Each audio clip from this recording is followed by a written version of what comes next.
Doctor Mohammad ইউনূসের অন্তর্বর্তী সরকারের সাথে বিভেদ বাড়ছে বাংলাদেশ সেনাবাহিনীর, এমন তথ্য জানিয়েছেন এক সময়কার বিবিসির সাংবাদিক সুবীর ভৌমিক। ভারতীয় সংবাদ মাধ্যম দ্য ফেডারেলে 22শে ফেব্রুয়ারি প্রকাশিত এক প্রতিবেদনে তিনি এ দাবি করেছেন।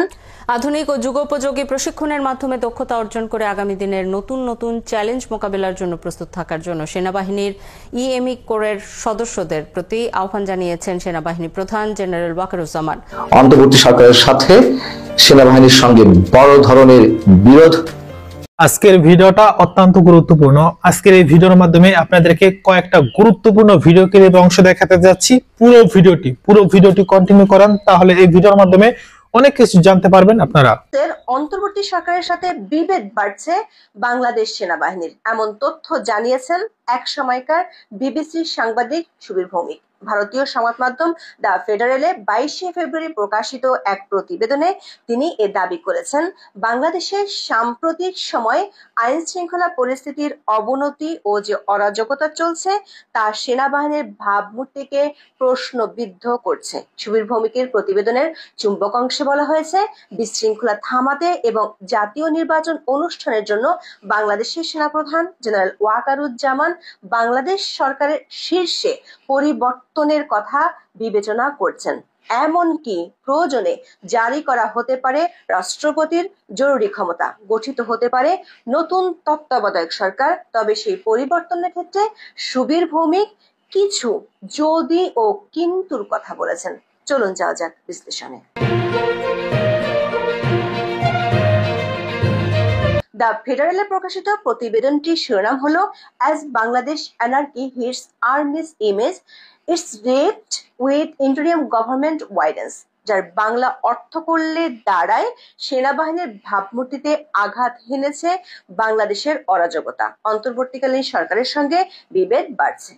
রিপোর্টটির শুরুতে বাংলাদেশের বর্তমান পরিস্থিতি নিয়ে সেনাপ্রধান জেনারেল ওয়াকারুজ্জামানের হতাশার কথা বলা হয়েছে। রিপোর্টটিতে বলা হয়েছে, বাংলাদেশের সেনাপ্রধান জেনারেল ওয়াকারুজ্জামান সম্প্রতি এক শীর্ষস্থানীয় সম্পাদককে বলেছেন যে অবনতিশীল আইন শৃঙ্খলা পরিস্থিতি নিয়ন্ত্রণে নোবেলজয়ী ডক্টর মোহাম্মদ ইউনূসের নেতৃত্বাধীন অন্তর্বর্তীকালীন সরকারের ব্যর্থতায় তিনি হতাশ। ইউনূস প্রশাসন প্রকৃতপক্ষে একটি অবাধ ও সুষ্ঠু অংশগ্রহণমূলক নির্বাচন করতে পারে কিনা তা নিয়ে তিনি গুরুতর সন্দেহ পোষণ করেছিলেন। এখানে দুটো বিষয় লক্ষণীয়। একটি হলো দেশের বর্তমান নাজুক আইন শৃঙ্খলা পরিস্থিতি এবং দ্বিতীয়টি হলো দেশের মানুষের বহুল কাঙ্ক্ষিত একটি অবাধ, সুষ্ঠু ও নিরপেক্ষ জাতীয় সংসদ নির্বাচন অনুষ্ঠান। 20শে ফেব্রুয়ারি একটি ভিডিওতে আমরা দেখিয়েছিলাম গত 5 বছরের মধ্যে এই মুহূর্তে দেশের আইন শৃঙ্খলা পরিস্থিতি সবচেয়ে নাজুক। পুলিশের তথ্য অনুযায়ী গত 5 বছরের মধ্যে কোনো একটি একক মাসে সবচেয়ে বেশি অপহরণের ঘটনা ঘটেছে গত জানুয়ারিতে। আবার একের পর এক ধর্ষণের ঘটনায় প্রতিবাদে সরব দেশের মানুষ। ছিনতাই, চুরি, ডাকাতি নিয়মিত ঘটনা হয়ে দাঁড়িয়েছে। সুবীর ভৌমিক বলছেন, এমন পরিস্থিতি নিয়ে উদ্বিগ্ন সেনাপ্রধান জেনারেল ওয়াকারুজ্জামান। তবে সেনাপ্রধান কোন পত্রিকার সম্পাদকের সাথে কথা বলেছেন সেটি রিপোর্টটিতে বলা হয়নি। সুবীর ভৌমিক তার রিপোর্টে জেনারেল ওয়াকারকে একজন রক্ষণশীল সামরিক নেতা হিসেবে তুলে ধরেছেন। রিপোর্টটিতে বলা হয়েছে, জেনারেল ওয়াকার গত বছরের আগস্টে শেখ হাসিনা সরকারের পতনের পর দেশে সামরিক আইন আরোপ করে সেনাবাহিনীর অভ্যন্তরে ও বাইরে থেকে সরাসরি নিয়ন্ত্রণ নেওয়ার জন্য প্ররোচনা দেওয়ার বিরোধিতা করেছিলেন। দ্য ফেডারেলের প্রতিবেদনে বলা হয়েছে, বাংলাদেশের সেনাপ্রধান তার ঘনিষ্ঠ কিছু বন্ধুদের বলেছেন, বাংলাদেশের সামরিক শাসন কখনো জনপ্রিয় হয়নি। জিয়াউর রহমান ও এইচ.এম. এরশাদের মতো জেনারেলরা খুব দ্রুতই জনসাধারণের ক্রোধের শিকার হয়েছিলেন। এমনকি 2007-08 সালে সেনাবাহিনী প্রধান মইনু আহমেদের অধীনে সামরিক সমর্থিত তত্ত্বাবধায়ক সরকারের সময় যখন নির্বাচনের দাবি বাড়ে তখন অপ্রিয় হয়ে উঠেছিল। আবার জেনারেল ওয়াকার মনে রেখেছিলেন যে প্রত্যক্ষ সামরিক শাসন বিশ্বজুড়ে অপ্রিয়। সে কারণে তিনি সেনাবাহিনীকে সরাসরি দায়িত্ব গ্রহণ থেকে দূরে রাখার সিদ্ধান্ত নিয়েছিলেন। তার ঘনিষ্ঠ মহলের বরাত দিয়ে সুবীর ভৌমিক লিখেছেন, সেনাপ্রধান যত তাড়াতাড়ি সম্ভব নির্বাচন করতে এবং তারপরে একটি নির্বাচিত সরকারকে দায়িত্ব দিতে আগ্রহী। অন্তর্বর্তীকালীন ব্যবস্থা যত বেশি দিন থাকবে এবং আইন শৃঙ্খলা ও অর্থনীতি নিয়ন্ত্রণ করতে ব্যর্থ হবে, ততই দায়ী হবে সেনাবাহিনী। সুবীর ভৌমিকের প্রতিবেদনে বঙ্গবন্ধু শেখ মুজিবুর রহমানের ধানমন্ডির ৩২ নম্বরের বাড়ি ভাঙার বিষয়টি উঠে এসেছে। রিপোর্টটিতে বলা হয়েছে, বঙ্গবন্ধুর বাড়িটি যখন ভাঙা হচ্ছিল তখন সেনাবাহিনী নীরব দর্শকের মতো দাঁড়িয়েছিল। এ ধরনের বিশৃঙ্খলা ঠেকাতে না পারায় একটি জাতীয় প্রতিষ্ঠান হিসেবে সেনাবাহিনীর ভাবমূর্তিকে ঠিকভাবে জোরদার করেনি বলে মন্তব্য করা হয়েছে। রিপোর্টে জুলাই আগস্টের আন্দোলনে সেনাবাহিনীর ইতিবাচক ভূমিকার প্রশংসা করা হয়েছে। বলা হয়েছে, গত বছরের জুলাই আগস্টে আন্দোলনরত শিক্ষার্থীদের উপর গুলি না চালানোর এবং রক্তপাত না করার জেনারেল ওয়াকারের সিদ্ধান্ত বিশ্বব্যাপী প্রশংসিত হয়েছিল। কিন্তু মব ভায়োলেন্সের নামে ডক্টর ইউনূস সরকার আমলে শুরু থেকে চলছে অরাজকতা। এরই মধ্যে যৌথ বাহিনীর অভিযান, সেনাবাহিনীকে ম্যাজিস্ট্রেসি ক্ষমতা দেয়া, ৩ দফা সে ক্ষমতার মেয়াদ বাড়ানো এবং সবশেষ শয়তান খোঁজা অভিযান চালু করেও কোনো কুল কিনারা করতে পারছে না বাংলাদেশের অন্তর্বর্তী সরকার। আধুনিক ও যুগোপযোগী প্রশিক্ষণের মাধ্যমে দক্ষতা অর্জন করে আগামী দিনের নতুন নতুন চ্যালেঞ্জ মোকাবেলার জন্য প্রস্তুত থাকার জন্য সেনাবাহিনীর ইএমই কোরের সদস্যদের প্রতি আহ্বান জানিয়েছেন সেনাবাহিনী প্রধান জেনারেল ওয়াকারুজ্জামান।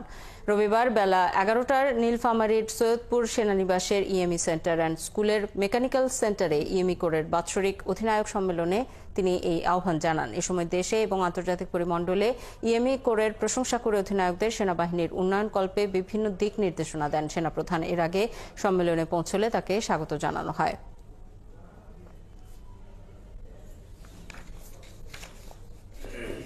আপনারা পুরো ভিডিও ক্লিপটি দেখলেন। পুরো ভিডিও দেখার পর আপনার কি মতামত অবশ্যই আমাদের কমেন্ট বক্সে লিখে জানাবেন। কমেন্ট বক্স খোলা আছে। বর্তমান সময়ে অন্তর্বর্তীকালীন সরকার যেভাবে দেশ চালাচ্ছে, আপনি কি মনে করেন এভাবে কি একটা দেশ চলতে পারে? এভাবে কি দেশের মানুষ শান্তিতে থাকতে পারবে? এই যে যেভাবে দেশ চালাচ্ছে, আমার মত মানে আমি একজন সাধারণ একজন দেশের নাগরিক হিসাবে আমি বলতে চাই যে যেভাবে শহরগুলোতে লুটপাট, ধর্ষণ, খুন, রাহাজানি, এটা সেটা বিভিন্ন অপকর্মগুলো হচ্ছে, এইভাবে আসলে একটা দেশ চলতে পারে না।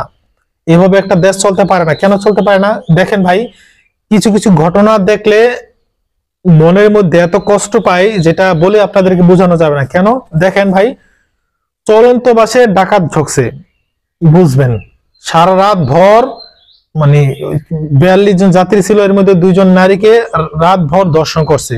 রাত ভর মানে ওই বড় বড় যে মানে এক জেলা থেকে আরেক জেলায় ছেড়ে যা বড় বড় বাসগুলো আছে, রাতের নাইটের বাসগুলো, সেগুলো ২ জন মহিলাকে সারা রাত ভর ধর্ষণ করলো। অথচ এতগুলো পুরুষ মানুষ কোনো কিছু প্রতিবাদ জানাতে পারলো না। অস্ত্রের মুখে, ঠিক আছে, ভয় পাইছে। কিন্তু আমার কথা হচ্ছে, এই যে যেই মেয়েটাকে ধর্ষণ করলো, সে বুঝতেছে যে আসলে যাকে ধর্ষণ করছে সে বুঝতেছে কতটা কষ্ট তার। সে সমাজের মধ্যে কোনোদিন আর মুখ দেখাতে পারবে? হয় আত্মহত্যা করবে, না হয় কিছু একটা অঘটন ঘটাবে, বা কারোর সাথে জীবনে কোনোদিন বড় গলায় কথা বলতে পারবে না। এরপর যার স্ত্রীকে, যার মাকে, যার মেয়েকে দর্শন করছে, তার অবস্থাটা কি হবে? তাদের অবস্থা, তারা কারোর সাথে বড় গলায় কথা বলতে পারবে, সমাজে মুখ দেখাতে পারবে? কোনো কিছু হবে না। তারপর বলি হ্যাঁ এটা দুর্ঘটনা, হ্যাঁ ঠিক আছে। কিন্তু কথা হচ্ছে, এই যে ধর্ষণটা হলো, হ্যাঁ গ্রেফতার করা হয়েছে, আমরা গ্রেফতারের যে নাটকটা, সেই নাটকটা করা হয়েছে, এটা আমরা মানি। কিন্তু কথা হচ্ছে, এই যে ধর্ষণ যে করলো, যাদের গ্রেফতার করলো, এই গ্রেফতার বিচারটা কি হয়েছে ভাই? তাদেরকে গ্রেফতার করলো, আরেক দিক দিকে তাদেরকে ছেড়ে দেওয়া হয়। এটা কি? এটা মানে ফাইজলামি। এটা কি ফাইজলামি? এটা যার ডক্টর ইউনূসের মেরে আজকে এইভাবে দর্শন করতো সারা রাত ভর, তাহলে দেখতাম মানে এইভাবে যেই বিচারটা করছে, এইভাবে কি আসলে তিনি বিচার করতে পারতেন? কোনোভাবেই বিচারটা করতে পারতেন? তিনি কি করতেন? সাথে সাথে জনসমুখে মিডিয়াকে সামনে রেখে ক্রস ফায়ার দিয়ে দিত। কিন্তু আজকে এই অন্যর বেলায় কোনো এগিয়ে আসে না।